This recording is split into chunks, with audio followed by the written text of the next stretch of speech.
Father God, this morning we come to you knowing that you are great in all the earth, that the movement of the planets, not only in our solar system, but in faraway galaxies, are all under your control and under your command. There is not one single particle of space dust that is outside of your control. We thank you for that. Because when it comes to some of the craziness in our world right now, we need the faith to believe that you are in control. And so, Father God, we do pray for those in Louisiana as the hurricane is coming.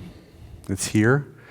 I pray that you would be with them, that in it they would be able to see your power and your control, and they would put their trust in you. I pray that not only would you comfort them in the face of fear, but I pray that you would use your church mightily in the aftermath to show your love. And we pray for those in Afghanistan. I pray that even though it seems bleak and dark, that you would use this for your good. I pray that your gospel would penetrate that country. As so many other countries have tried and failed at invading and governing, I pray that your gospel would infiltrate them. And that at this moment when it seems like it's at its darkest, that you would prove a big turnaround, not for America's glory or not for the West's glory, but for your glory.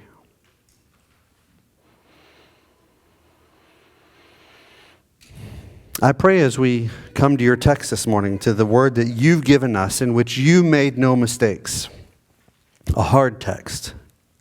I pray you would give us understanding. We know that these things are spiritually discerned and they can't be understood purely by human intellect and reasoning, and so I pray that your Spirit would help us know the truth. And we ask this in the mighty name of Jesus. Amen. Well, as I prayed, we come to a hard text. Today we're finishing up the story of Samson. And if you haven't done it yet, you probably today will face the struggle that comes with the story of Samson. The New Testament calls him a model of faith, but he sure doesn't look like it. I mean, he does exercise faith in God sometimes, but other times he does really stupid, sinful things. I mean, up to this point, we've seen him be rash and impulsive. He loves and engages the things that he's supposed to avoid, and then goes on a rampage when everything goes bad. I mean, just in today's passage alone, we'll see him sleep with a prostitute, then sleep with the enemy, show this astounding amount of pride, and then he kills himself. And we know that God uses Samson for a purpose, and we're told that at the beginning of his story. But it doesn't seem like Samson cares about that purpose very much. I mean, he has faith that God can do things, that God can give him strength. But is Samson a hero of the faith? That's the struggle, right? We look at Samson and we're forced to ask the question, is he a good guy or not? But that's the wrong way to look at it. I don't want to start with the question of, is Samson a good guy or not? Because Samson's just part of a bigger story. And while I get that desire to want to make judgments about him, that's not the point of his story. I mean, we can make judgments about him, right? Sleeping with a prostitute, always wrong. We can say that without reservation, it's sin.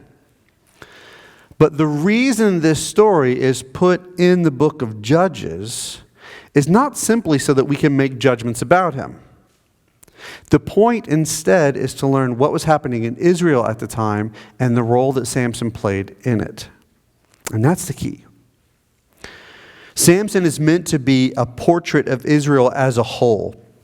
We see Samson and then we see Israel and we say, oh yeah, they look exactly alike. And when we do that, we have a better understanding of what happens next in Judges, because man, do the next few chapters get really dark. It'll also help us understand what happens next in the Old Testament. So, let's get into it. And we'll start with just this brief event that's just really, really weird. We're in Judges chapter 16. Starts with this brief, weird event. Judges 16, verse 1.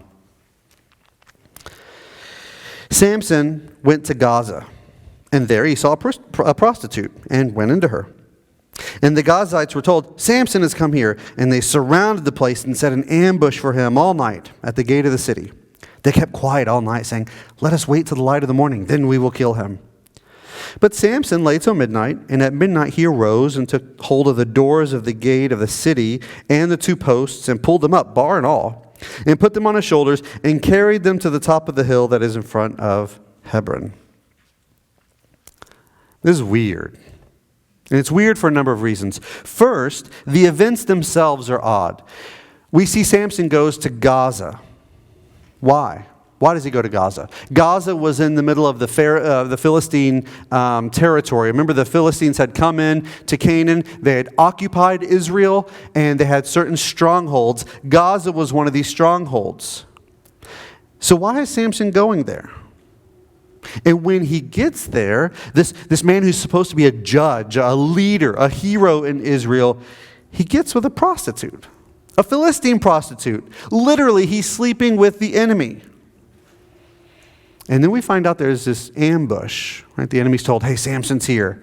He's the one who keeps killing our people. Let's get him." And so in the gates of the city, picture a big gate, wall around the city, a big gate, and on either side of the gate there would be anywhere from 3 to 6 rooms that were built into the wall. And these guard rooms were there so that people could, there would be guards in case they were needed. And so this ambush sets themselves inside of these rooms thinking, we're going to wait until morning, and when he leaves the city, the gates are locked, he can't get out. When he leaves the city, that's when we'll attack him. Then Samson wakes up at midnight and shows this incredible amount of strength by ripping up the doors, the gates of the city, and carries them off to what says is the hill in front of Hebron. Now, Hebron was 40 miles away from where he was. Now, there are some scholars who say, oh no, he only went to the hill in front of Hebron, which would have been 20 miles away. Either way, a long distance. It's weird. The second reason this whole situation is weird is the minimal information we're given. Right? What happened to the ambush? Samson, as he's ripping up the gates of the city, is he making any noise? Do they wake up and oh, hey, he's escaping? Or are they in a supernatural deep sleep? Or did he kill them? We're not told. And then he takes these doors, these gates of the city. Why? And he carries them either 20 or 40 miles away. Why?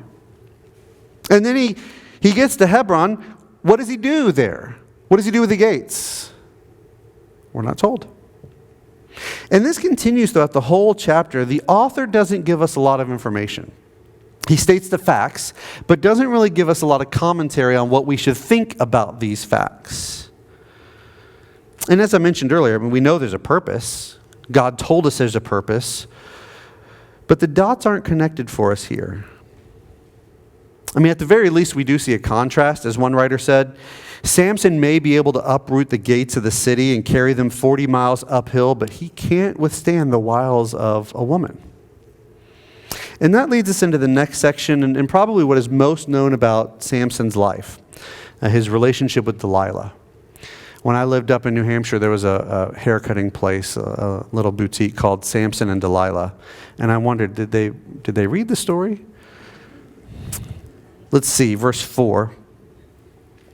After this, he loved a woman in the valley of Sorek, whose name was Delilah. And the lords of the Philistines came to her and said to her, "Seduce him and see where his great strength lies, and by what means we may overpower him, that we may bind him to humble him. And we will each give you 1,100 pieces of silver." One writer joked that here we find the answer to Samson's riddle. Remember, on his wedding day, he posed this riddle: what is something sweet comes out of something to eat, essentially, right? What's sweeter than honey, right? What's more powerful than a lion? That's the gist of the riddle. And here we find out that for Samson, it's his love of women that is stronger than a lion and sweeter than honey. I mean, a lion attacked him and he ripped it apart as if it was nothing. He reaches his hand into a beehive, nothing, doesn't even flinch him. But every time he sees a woman, particularly a Philistine woman, he gets sidetracked. This is the third time Samson gets with a Philistine woman. The first time he marries her, that doesn't end well. The second one was a prostitute, and this one he cohabitates with. But she doesn't seem to like him. I mean, we're told he loved her. But the Philistine leaders go to her and bribe her and say, seduce him. Go ahead. He's after you. Go ahead and get him and get the answers that we want. How can we bind him? How can we get him? And they offer her, there were 5 lords of the Philistines, 5 regional governors, and each one offers 1,100 pieces of silver, so 5,500 pieces, which was an insanely exorbitant amount of money. The Philistines hated Samson, but he didn't really seem to mind them. All of his wrath so far that we've seen in the preceding chapters are based off of personal vengeance, right? So they tricked him at his wedding, so he had to kill off some people to pay off his bet. They burned his wife and her family, so he retaliated. They arrested him, he slaughtered them, right? The Philistines hate Samson, but he doesn't hate them. He just has this personal vendetta against some of them, at least not their women, right? He keeps going back to them. He keeps traveling to Philistine cities to get with Philistine women. I mean, sin is just like this. It's so dangerous. We need to remember that the enemy hates us. Satan doesn't want us to be happy. Satan doesn't want what's best for us. The thief comes only to steal, to kill, and destroy. But we keep going back to it again and again and again, thinking this time we'll find the satisfaction or the fulfillment that we're looking for. And each time we're headed further into destruction. Samson's on that road. Falls in love with Delilah. Delilah is all too happy to play her part. I mean, she doesn't seem to be conflicted at all. Money, yes, love it. So look at verse 6. So Delilah said to Samson, please tell me where your great strength lies and how you might be bound, that one could subdue you. She doesn't even hide what she's after. Hey, honey, if someone wanted to capture you and torture you, how would one go about doing that? Please? She says please each time. She asks a total of 4 times. And the first 3 times he lies to her. Let's look at each one. Verse 7. Samson said to her, if they bind me with 7 fresh bowstrings that have not been dried, then I shall become weak and be like any other man. Then the lords of the Philistines brought to her 7 fresh bowstrings that had not been dried, and she bound him with them. Now she had men lying in ambush in an inner chamber. And she said to him, the Philistines are upon you, Samson. But he snapped the bowstrings as a thread of flax snaps when it touches the fire. So the secret of his strength was not known. Like I said, this is going to happen 4 times with Delilah asking and Samson answering. And I feel like this is one of those situations where you'd ask Samson, okay, Samson, either you don't know what's going on here, which makes you incredibly stupid, or you know exactly what's happening and you're going along with it anyways, which makes you incredibly foolish. So which one are you, Samson? Are you stupid or are you foolish? I mean, I could be wrong, but I think he's foolish. I think he knows exactly what she's doing, but he loves her anyways. He can't shake her, even though he knows she wants him dead. He thinks there's no way that they can get to him. He has this pride and this bravado that makes him think he's invincible. Which, by the way, is exactly what we do with sin, right? I mean, the vast majority of the time that you and I sin, we're not tricked into it. It's not, oops, I accidentally lied. I guess occasionally that could happen. Most of the time when we lie or we're deceptive, we know exactly what we're doing. When we entertain lust, we know that it's wrong. If we're greedy, we know we shouldn't be greedy. But we do it because we have this pride that makes us think we're invincible. Either we won't get caught, or if we do, the consequences won't be as bad as we think, or won't be as bad as people say they are. And so when we look at Samson being incredibly foolish here, I don't think we can look down on him because we do the same thing. But there is something else about this interaction with Samson here. What will bind you, Samson? He says, 7 fresh bowstrings that have not been dried. Now for us, that doesn't seem maybe a little odd, but it doesn't seem too weird, right? Nothing shameful. I'm not a bow hunter, but I did do a little research, and today most bowstrings are made out of either polyester or Kevlar or polyethylene, something like that. But back then, they were made from the tendons of animals.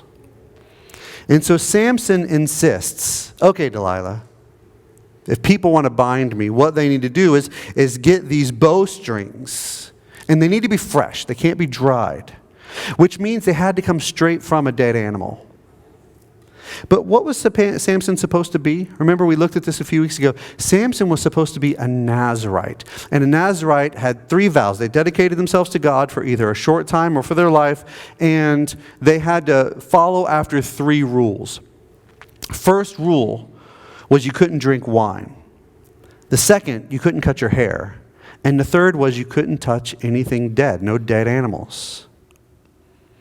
And Samson's already broken 2 of these rules, right? He had a wedding feast. He drank wine. He hung out at the vineyards.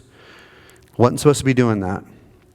He touched a dead lion to get the honey out of it, remember? And then when he was arrested, he grabbed the fresh jawbone of a donkey that had recently died, right? So he's already broken 2 of these vows, and here he is doing it again. But maybe the first time you could excuse it. I mean, I'm not, but maybe you could, right? He saw the dead lion with a beehive in front of it. I mean, how often are you going to come across a dead lion with honey, right? And so maybe he could scrape up the honey without touching the lion, maybe. And the second time, perhaps he thought, look, I've got to defeat these people. I need a weapon. Oh, look, here's a fresh jawbone, right? But this time,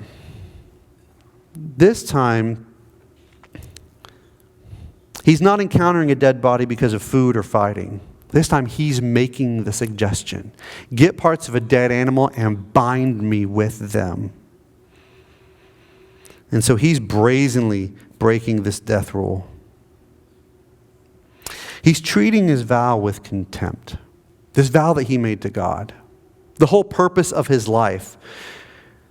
But it goes deeper than the vow, right? The vow was simply the marker that God had set him apart. His life was supposed to be on a specific mission. There was a goal that was given to his life that he had taken part in. And so it's not as though there's just a religious activity that he didn't like. No, this was his calling on his life. It was his ministry. And he was so flippant with it. It's becoming abundantly clear that there's nothing sacred in Samson's life at all.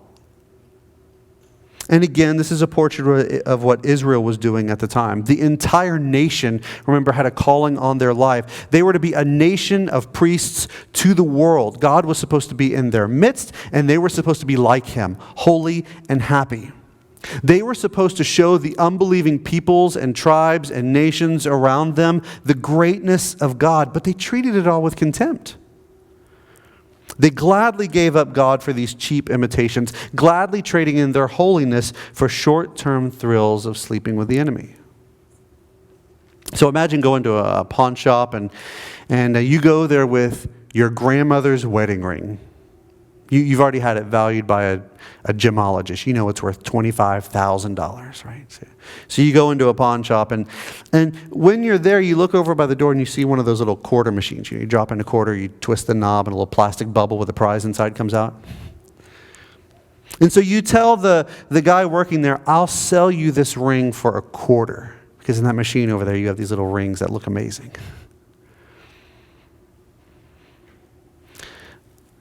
That's what Israel is doing. They're trading this immeasurable treasure for cheap imitations. Only theirs is worse, right? What Samson is doing, what Israel did, is worse because the cheap imitation that they're after kills them. I mean, you trade in your ring for a quarter, that's just a bad deal. We trade, every time we sin, we trade life for death. Well, Samson is playing with Delilah. He thinks it's all a joke, and she soon finds out, right? She has men waiting in the wings. She yells, "The Philistines are here!" And she does that to see if he's really bound, and he's not. He breaks free. Verse 10.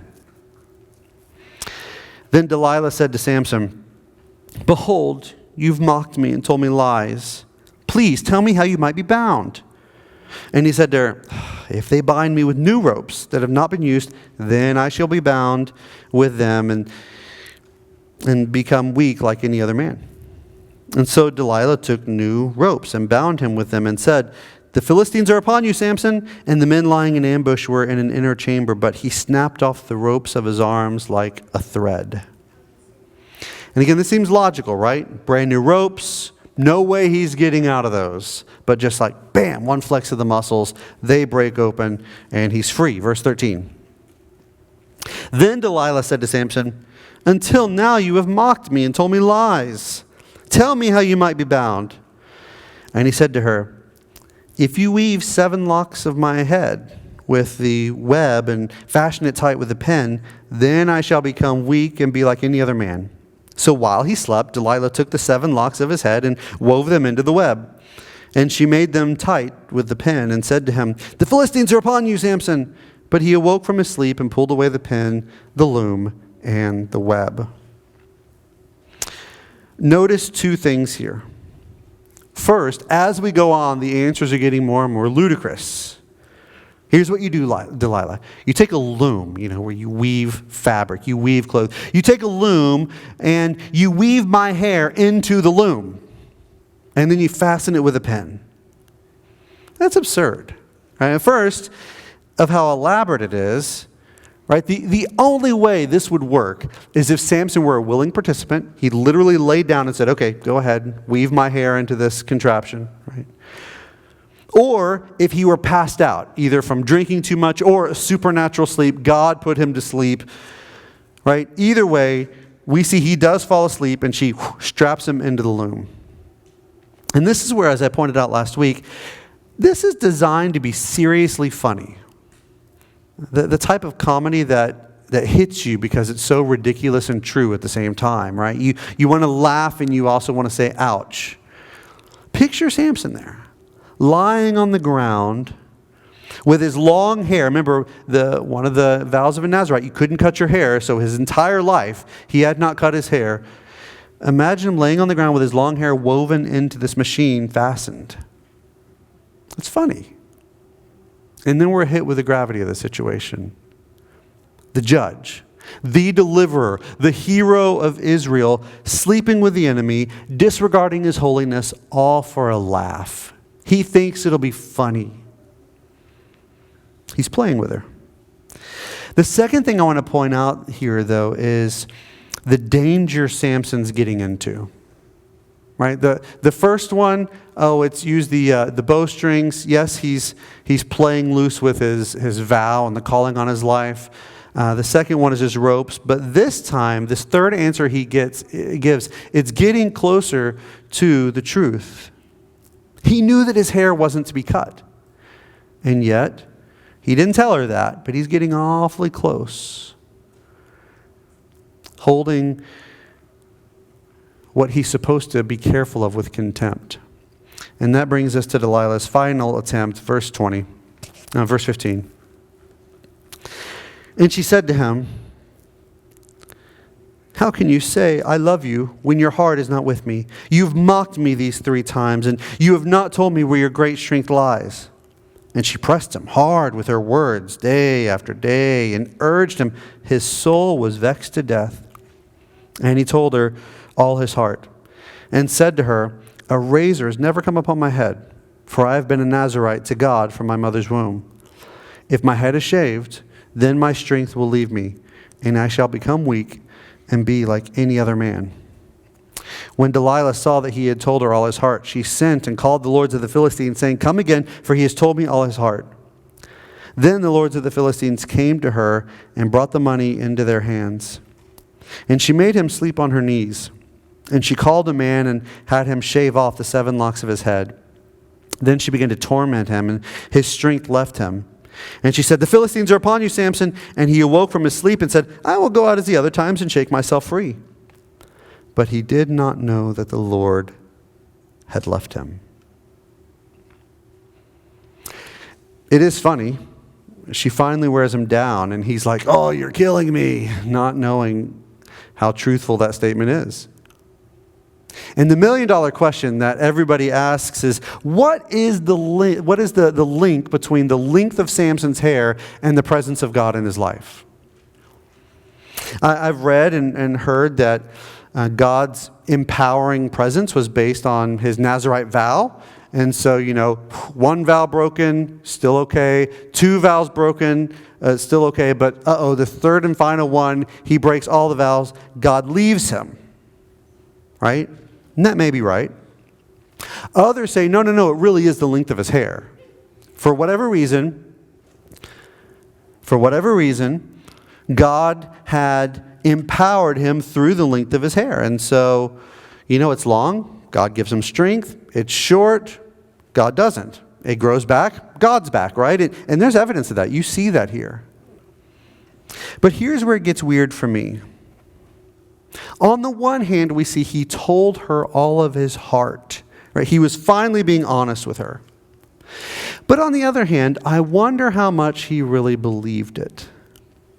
I mean, he told her, use bowstrings.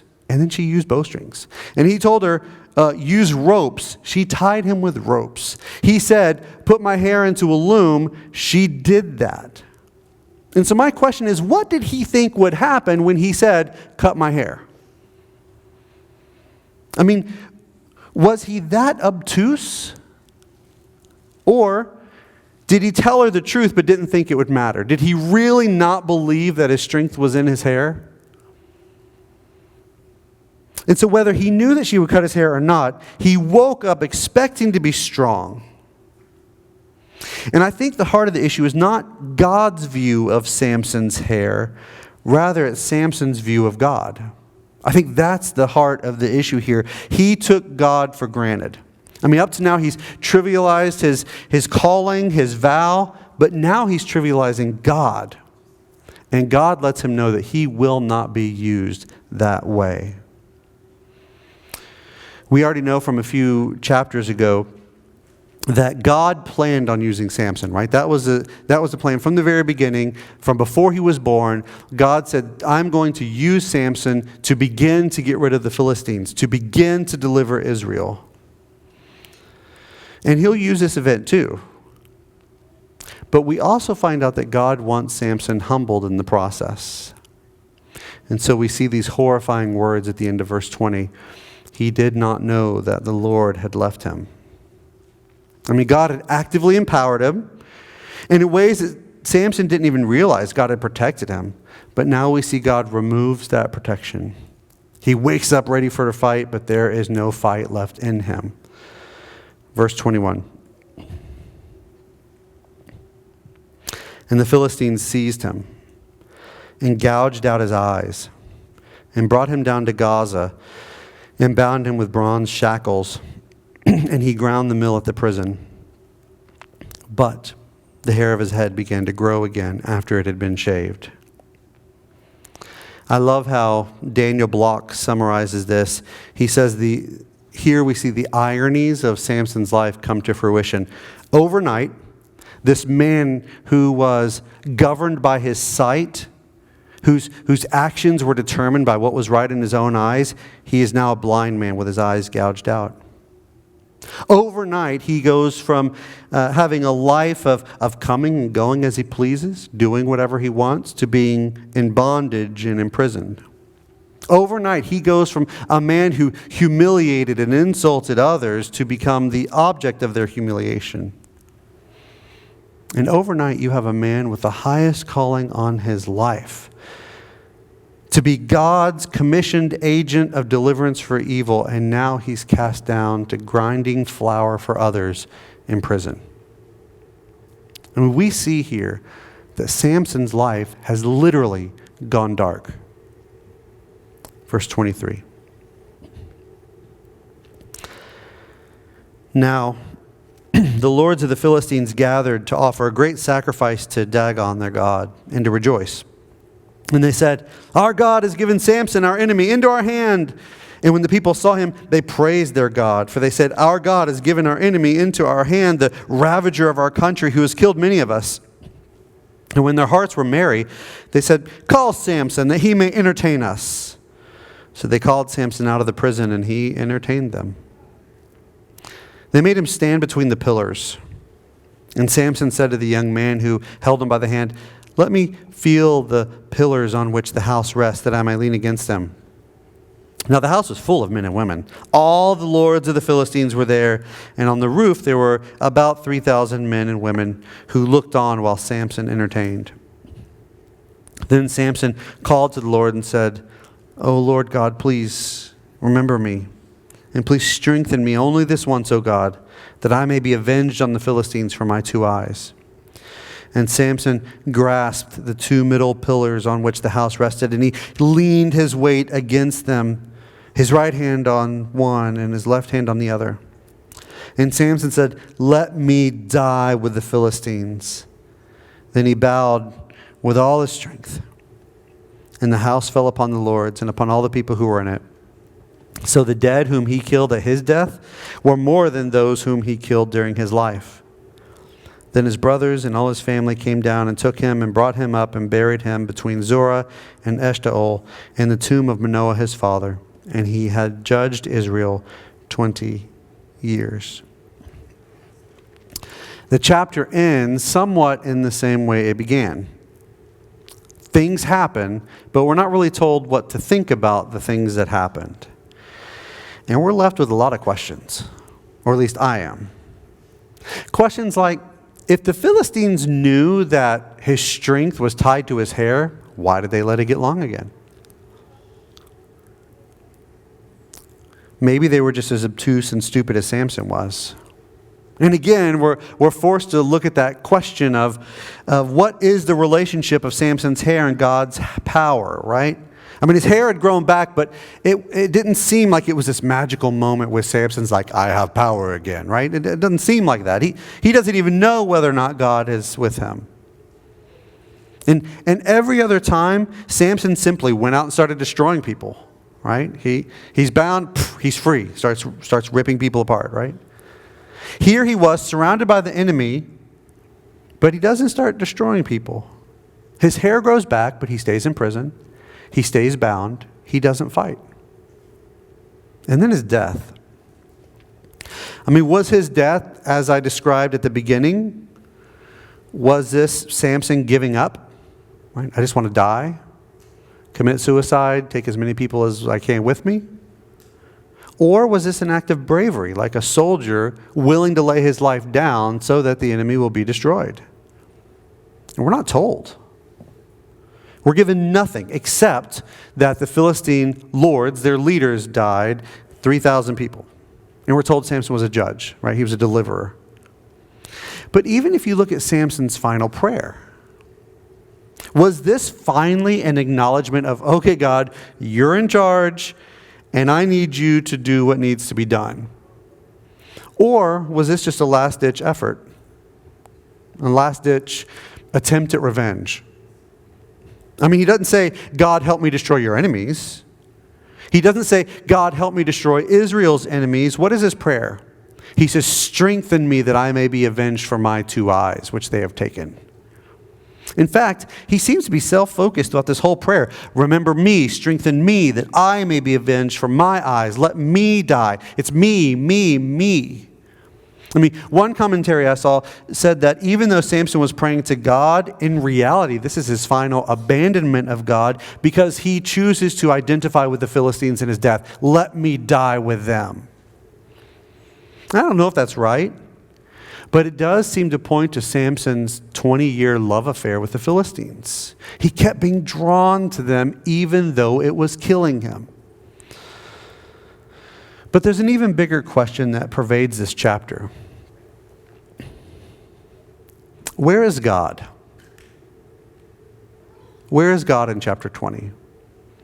Other than verse 20 that says Samson didn't know the Lord had left him, we're not told that God was active in any of this. I mean, in previous chapters, we would get these notifications, right? The Spirit came upon Samson and empowered him. The Spirit strengthened him. The Spirit helped him. The Spirit gave him victory. But we don't see that anywhere in chapter 16. I mean, I do think it's clear from the context. God was protecting him until Samson opened up his heart to Delilah. It sure seems like God answers his final prayer. I mean, to be strong enough to push down the pillars of a building that was holding up 3,000 people and more. I mean, it seems like that's a supernatural thing. But unlike the other supernatural events in Samson's life, we're not told that it was the Spirit doing it. We're not told that it was God that did it. Now, I do think God did it. I mean, we see that we're at this feast where they're praising their false god Dagon, right? Look what you did. You brought Samson to us. And it's almost as if God is empowering Samson to say, you didn't do this. I did this. I brought Samson here. I'm not letting Dagon get the glory. And though the Philistines weren't taken out completely, I mean, they'll be around all the way through the life of David. This was a big blow to them. All their leaders and many of their elites are gone. And so God was active, but for some reason, the narrator chooses to focus in on the human side of everything. Which I think is getting back to the story of Judges. I mean, I mentioned this at the beginning. The author doesn't let us hold up Samson as a case study on morality. Is he a good guy or not? Is he a bad guy? Is he evil? Is he holy? Right? We don't get that choice. His life isn't meant to be examined as black and white, right or wrong. He had times of faith intermixed with a massive amount of foolishness, which again is just a picture of Israel. Israel was set from the beginning to be holy and happy, called and empowered by God, but they rejected him again and again and again, playing with the enemy. And though they had God's Spirit, and though his strength was always there, they chose instead to do what was right in their own eyes. They chose to chase after their own appetites, ignoring God for the earthly. And when you do what seems right in your own eyes, you become blind. And ultimately, God's will be done. But the question is, will it be done with us as enthusiastic, excited participants? Or will it be done in spite of us? So here we have Samson, dead, humiliated. The Philistine leaders, dead.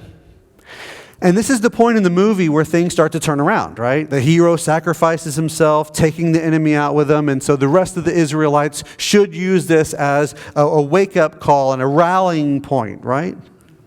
They call on God. They drive out the enemy. That's what's supposed to happen, right? But this isn't that kind of movie. Samson is the last judge, the last deliverer in the book of Judges. And he doesn't go out on top, leading armies against the enemies of God and putting them to flight. He ends up blind, alone, dying as an enemy. And it only gets darker from here. And I think the writer of Judges wants us to feel that. I think he wants us to feel the darkness. And we should. But Judges Chapter 16 isn't the end of the book of Judges. Judges isn't the end of the Old Testament. It's not the end of the Bible. It's not the end of God's involvement with his people. Even when the heroes, even when the leaders fall so disgracefully, it's not the end of the story. From the darkness of Samson's end, I want to fast forward in the Bible to another dark night.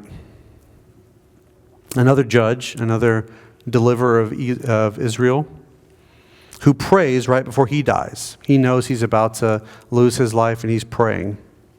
Another deliverer of Israel who gives up his life to be counted among the enemies of God. But this time he's not selfish in his death. This time he's not seeking after personal vengeance. The opposite is true. As this man prays, he prays, not my will be done, but yours. He prays for his enemies. Forgive them, for they don't know what they're doing. And his death isn't a prideful act of vengeance. His death is a sacrificial act of deliverance. Jesus, like Samson, was set apart from before his human birth. He would be holy. His life would be on mission. He would be a deliverer. But unlike Samson, he did everything perfectly. I mean, he wasn't a Nazarite. He was a Nazarene, but he wasn't a Nazarite. Samson had three rules to keep, and he couldn't do it. Jesus kept the entire law perfectly, never once giving it up for the cheap thrill of sin. And he didn't do it as a show-off. He didn't do it to shame us, to say, oh, look what I can do. Stupid humans can't do the same thing. Instead, the opposite is true. We see that he lived his life perfectly because we couldn't. He lived his life for us so that all the goodness and all of the holiness that he did throughout his life could be given to us as a gift. And when he died, it was a sacrifice for us to ransom us to God. And then, unlike Samson, he rose from the dead. He defeated the ultimate enemy, death. He defeated sin, giving us the ultimate deliverance in the process, that by faith, you and I can escape death. I mean, we will die, right? You and I will die unless Jesus comes back first. But like Jesus, we will rise again. Death has no hold over us anymore. We will rise again. But we won't rise because we followed the rules. We rise because we trusted in his obedience. Not by us sacrificing ourselves, but by trusting in his sacrifice. By putting our faith in the true judge, in the true deliverer. And by doing that, we will be given what Israel only had in part. Relationship with God. He lives in our midst.